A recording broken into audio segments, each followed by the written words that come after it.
देखिए राजीव जी, अमेरिका में क्या होगा वो बहुत मोदी जी की पिछली यात्राओं से काफी कुछ अलग होगा। और एक जी संस्थान है हम पत्रकारों का ही, जी और committee for protection of journalist, CPJ, और यही वो संस्थान है जो प्रेस फ्रीडम इंडेक्स निकालता है, जिसमें भारत का अभी जो अंक तालिका है वो 150वीं है, वो 180 देशों के बीच में। उन्होंने जो बाइडेन को चिट्ठी लिखी है कि भारत में पत्रकार जेलों में हैं, और जब नरेंद्र मोदी आपके पास आए तो आप उनसे भारत में प्रेस फ्रीडम के ऊपर जो अंकुश है, जो प्रेस की आज़ादी पे अंकुश है, जो बीबीसी में इनकम टैक्स भेजा जाता है, जो पत्रकारों को जेलों में भेजा जाता है, इसकी बात भी करें। तो सिविल सोसाइटी के लोग पहले चिट्ठी लिख चुके हैं।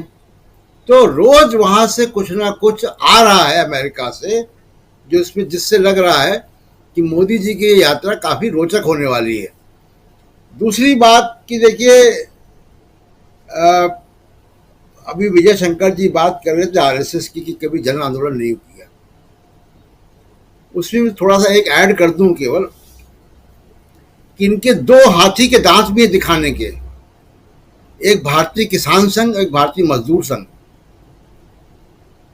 भारतीय मजदूर संघ ने कभी कोई हड़ताल नहीं की, एक भी आदमी के निलंबन की या बर्खास्तगी की बहाली नहीं कराई।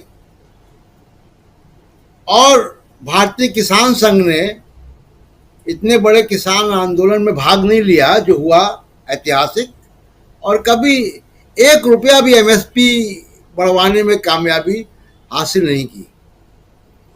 तो ये तो हाथी के दांत हैं इनके दिखाने के, और खाने के तो शायद है ही नहीं। अब देखिए, जो बात होती है विश्वगुरु की, और ये सब बातें होती हैं, बड़ी बड़ी भाषण जो आप चर्चा कर रहे हैं हम लोग सब इसकी, देखिए भारत वाकई विश्वगुरु बन सकता है, लेकिन विश्वगुरु बनने की कुछ शर्तें हैं। भारत विश्वगुरु भाषणों से नहीं बनेगा। आज अगर अमेरिका में चैट जीपीटी डेवलप होता है, आर्टिफिशियल इंटेलिजेंस का टूल, और आर्टिफिशियल इंटेलिजेंस पे अगली दुनिया शिफ्ट होने वाली है, सारी चर्चा इसी पे हो रही है, वो क्यों वहां डेवलप हो गया और हमारे यहाँ क्यों डेवलप नहीं हुआ? वहां पहलू खान नहीं मारे जा रहे हैं, वहां अखलाक की लिंचिंग नहीं हो रही है, वहां कोई पंचायतें नहीं हो रही है कि मुसलमानों को निकालो यहां से, वहां घोषणाएं नहीं हो रही हैं, वहां कोई लड़के लड़कियों को पार्कों में पीट नहीं रहा है, शांत है समाज।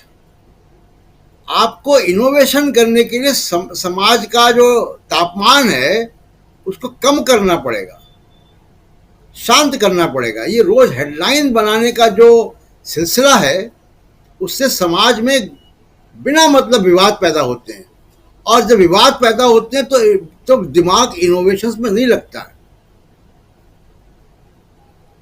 जब हम कार सेवक जा रहे थे बाबरी मस्जिद को तोड़ने,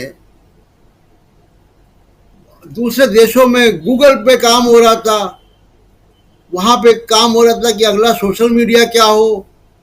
आज जब हम सिंगोल ला रहे हैं तो कुछ और वहां बन रहा होगा। भाई, नेहरू ने सिंगोल को म्यूजियम में रखा, और एम्स बनाए, इसरो बनाया, आईआईटीज बनाए।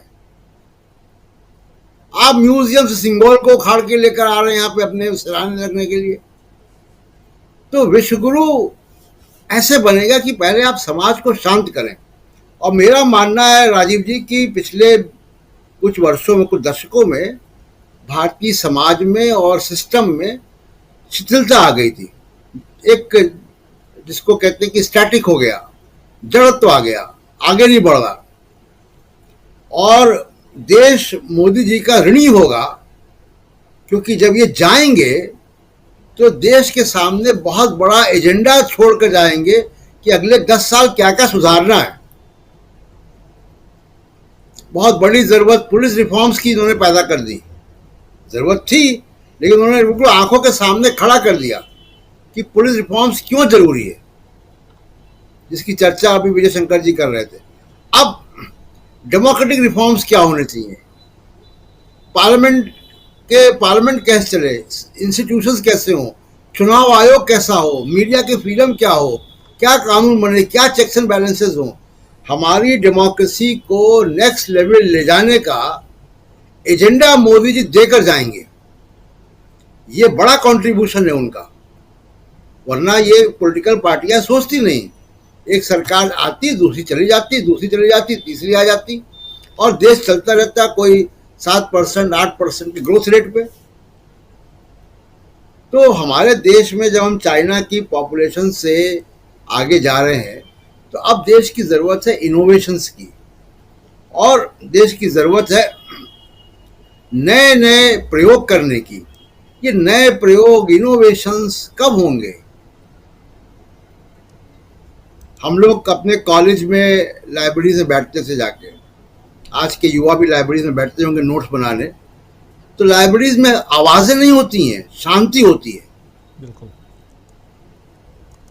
लाइब्रेरी में लाउड स्पीकर या फोन अलाउड नहीं होता, कोई जोर से बोले तो भी लाइब्रेरी आके टोकता है कि जोर से न बोलो आप। तो जहां शांति होगी वहीं पे दिमाग चलेगा। आप सब्जी मंडी के शोर शराबे के माहौल में आप सोच नहीं पाएंगे। तो ये जो हेडलाइन टू हेडलाइन जो देश जंप कर रहा है रोज, कि आज मणिपुर हो गया, तो कल ब्रजभूषण हो गया, तो परसों अतीक अहमद हो गया, तो परसों कुछ और हो गया, किसी की लिंचिंग हो गई, कोई महापंचायत कर रहा है कि मुसलमानों को हटाओ, कोई गोरक्षक आ गए वो मारपीटे कर रहे हैं। ये देश ऐसे चलता नहीं है। अगर विश्वगुरु बनना है तो आपको काम करना होगा। और कितनी, देखिए आप, एक और मैं आंकड़ा दे दूं केवल, कि जब से मोदी जी हैं, उसके पहले से भी सिलसिला है कि मोदी जी ने उस रफ्तार को बढ़ा दिया कि 73% जो वेल्थ है हमारी, 77%, वो 10%, टॉप 10% लोगों के पास है।